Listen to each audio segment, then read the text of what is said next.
starting with the shape builder tool, which is helpful in combining objects. So we want this zoomed in so we can see the top of the door. We're going to do that rectangle tool, keyboard shortcut M. And we are going to draw a tool. We're going to draw it from the left edge to the right edge. We want a width of 1.2 and a height of 0.1.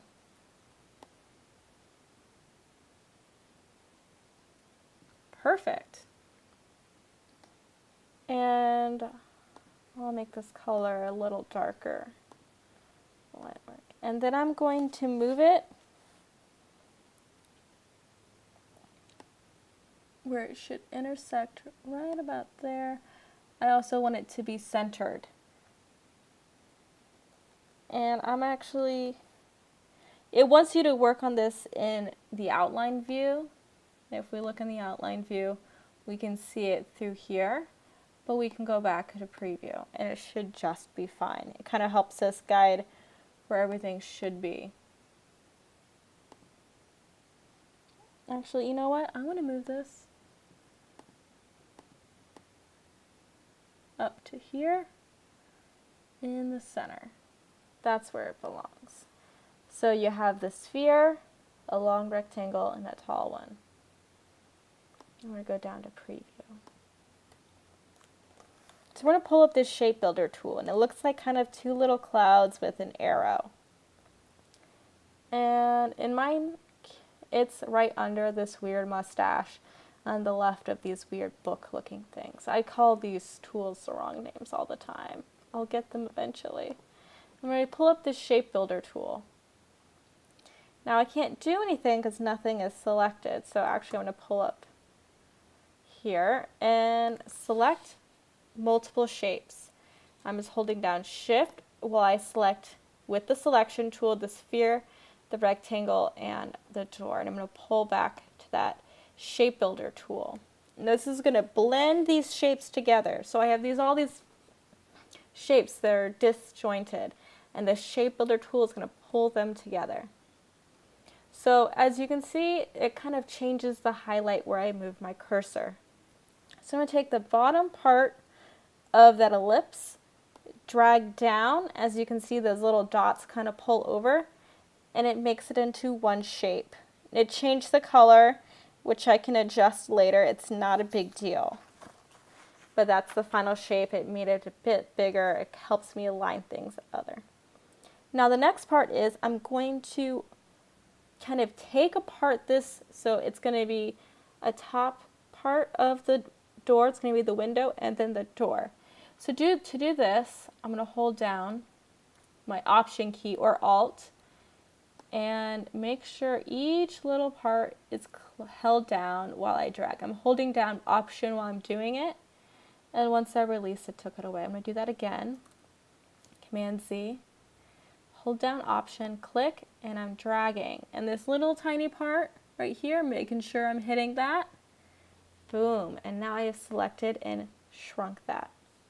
Now I no longer need my selection tool at this moment, but I'm going to make sure this door stays red, so I'm going to go to my selection tool and get that red door back to where it belongs.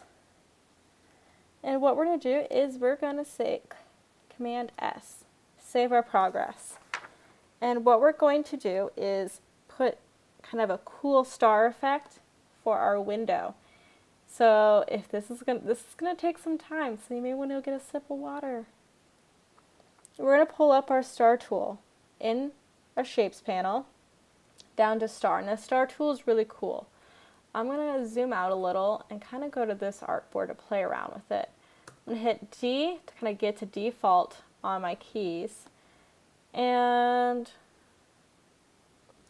so if I'm creating a star, and if I haven't picked up my mouse, I can hold down Shift, which keeps it nice and straight.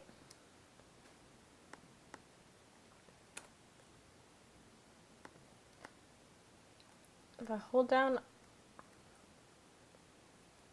it straight, I can use my cursor up and back to increase the amount of stars I have and actually even make this weird diamondy shape.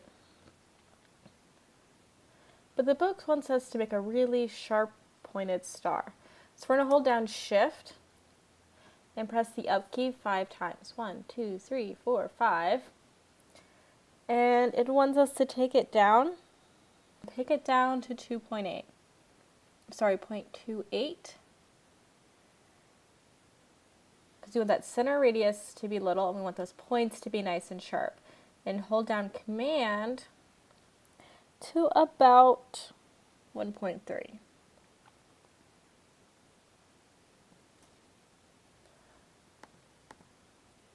A nice, sharply pointed star.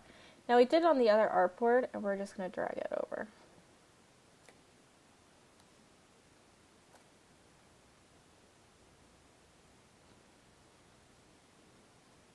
Now, the book kind of has already made some adjustments on it, and that's fine, because the book wants us to make them all at different times. And I used this intersect point, you can barely see, but they are magenta, to line it up nice and middle. And if you're wondering where we made the star, it was page 93. And now we are back over to page 107. Now this is going to be nobody's friend, the next step that we do. So, we're going to use the Pathfinder tool, Combine Shapes. So if we look at here, we kind of have that star shape there that's darker and the window that is lighter. So we're just going to have our two shapes, and we're going to select the star and the gray ellipse behind it. So we're selecting our star, holding down Shift. So we have both of those items selected. And I'm going to pull down a line, and we're going to make them horizontally.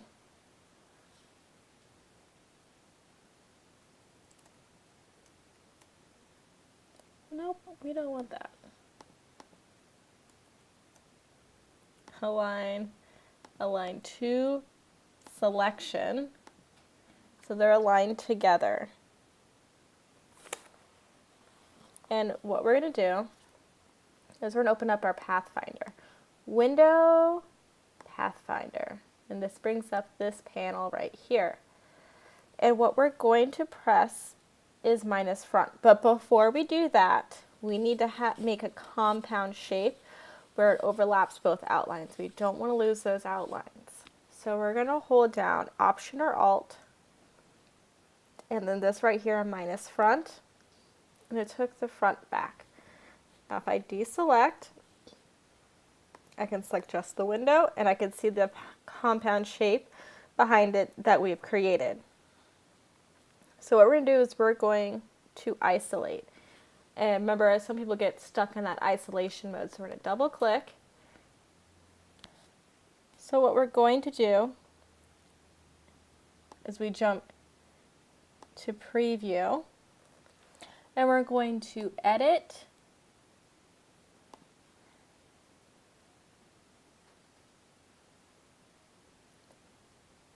make sure this shape is selected.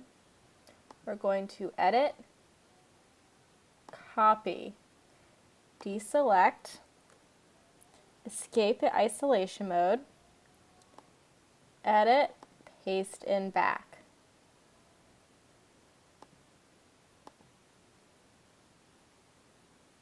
And it's actually placed at the bottom of our stack here in our layers. And I'm just going to make sure it's right there and not in here. And I'm going to make that color a darker gray and no stroke.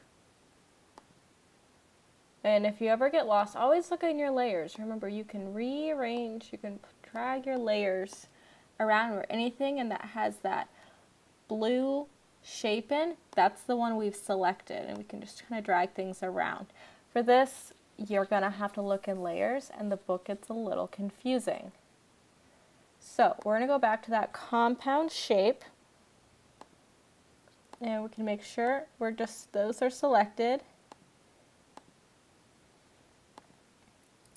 We can look at these little shapes in our layers panel that we have pulled out. And we're going to make sure there's no stroke. And in our panels, we're going to pull up these lines, search our stroke lines, and make that weight 0.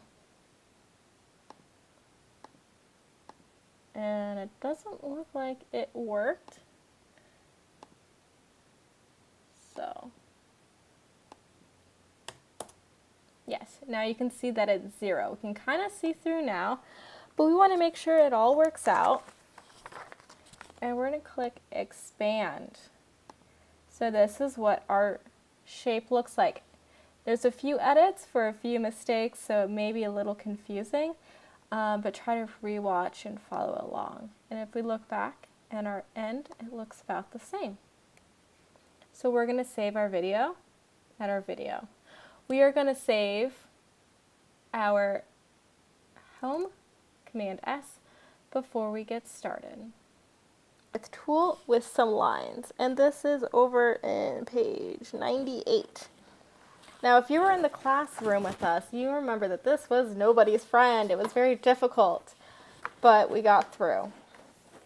I don't believe this is the best way to execute this, but this is how the book wants you to do it, and we're going to learn how to do it, because maybe this is a tool that you will apply within one of our unit projects here in the class, or when you explore Adobe Illustrator in the future.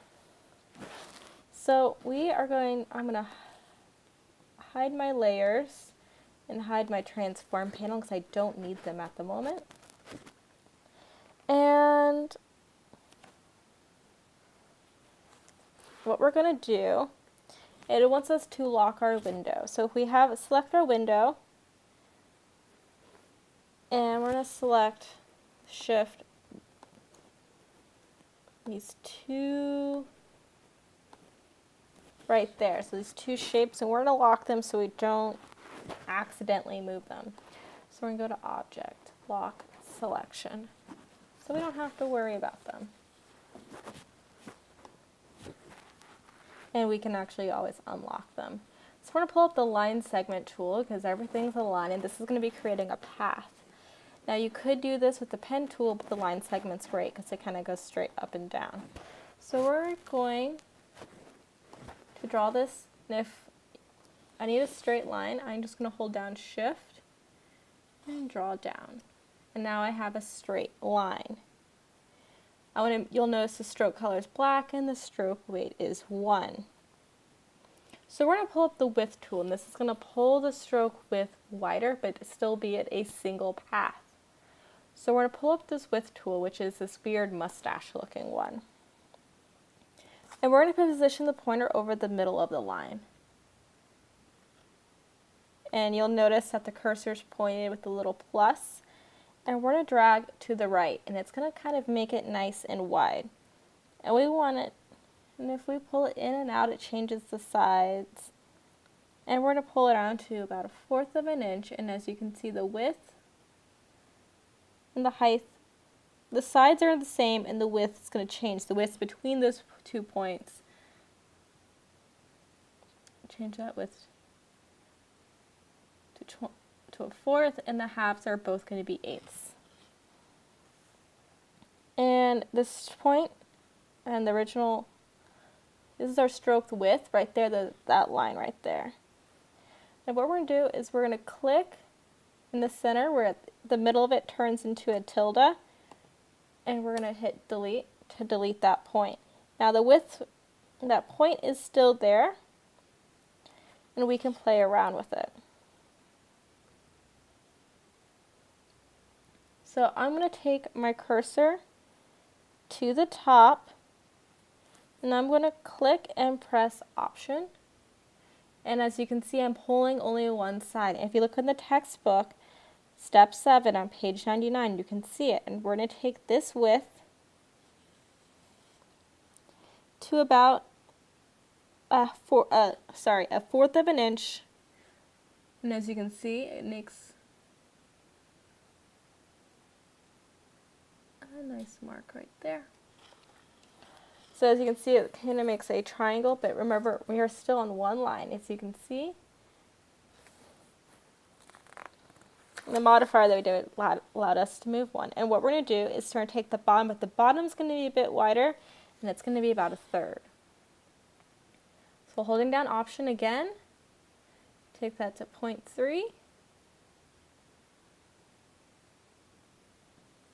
As you can see, it kind of moves out, which is pretty cool. And with the width tool still selected, that weird mustache one, we can kind of point over and we can make this exactly 1/3 if we need it to be.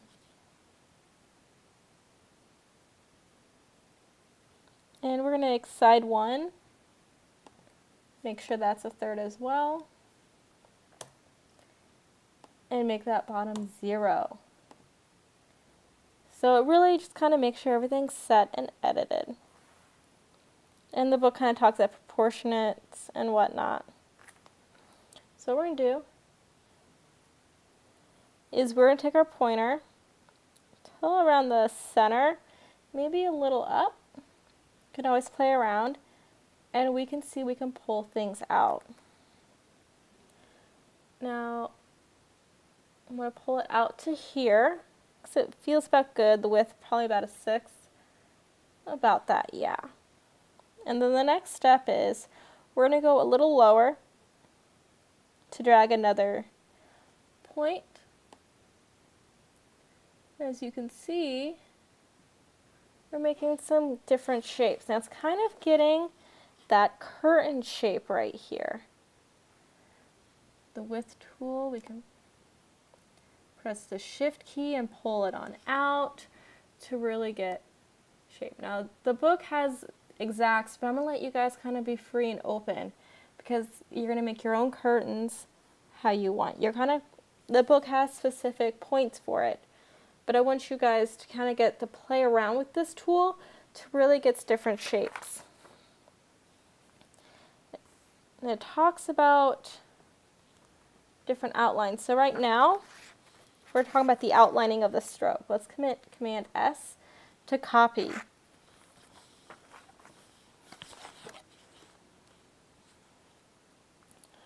So right now we're going to go to Object, Path, Outline Stroke.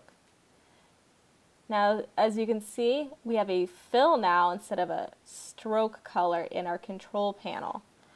And we're going to change this to a nice orange, C0, M35, Y85, etc. You can read in the book. Make sure that stroke is none. And as you can see, that it makes it a nice filled shape with a closed path as opposed to the open path that we were originally on. We'll talk more about open and closed paths in the future. I'll probably do another video on that. Here's my selection tool. I can kind of drag this to where it belongs.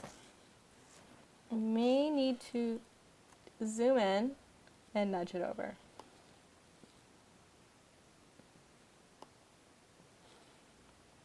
And what I'm going to do is I'm going to hold down Option and pull to make a copy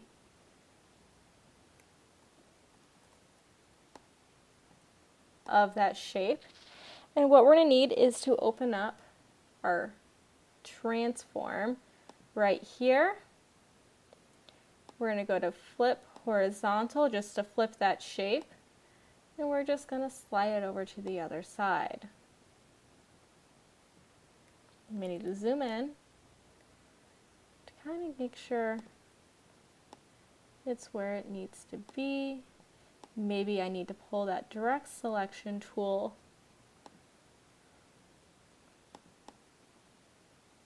to move some of these shapes so it fits in nice and neat.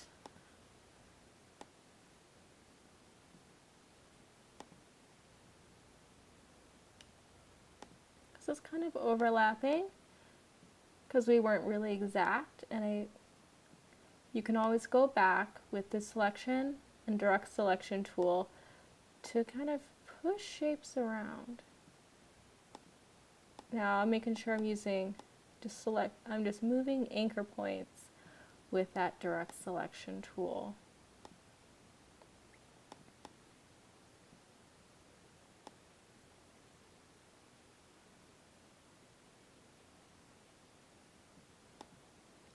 sometimes it wants to snap to things using smart guides. So I'm going to turn those off.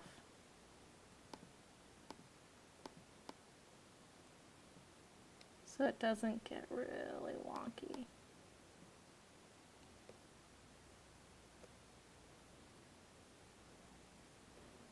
Which is a little bit more advanced. You don't have to get this exact with it. But since I kind of get really excited to do this little tiny nudging work with the selection and direct selection tool, that I just kind of went ahead and did it.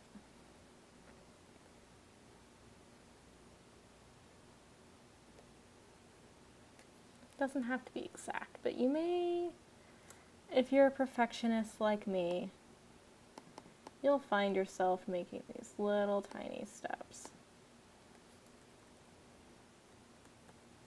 And if we zoom out, we have a house. We have a door, a window, some curtains, and our base of our house is finished. Now next we're going to focus on the roof, but I hope this part helped you understand what the book was asking more. And if you have any questions, always email me, but I think this is going to be our next best way for us to handle these lessons. Thank you, and stay tuned for roofs.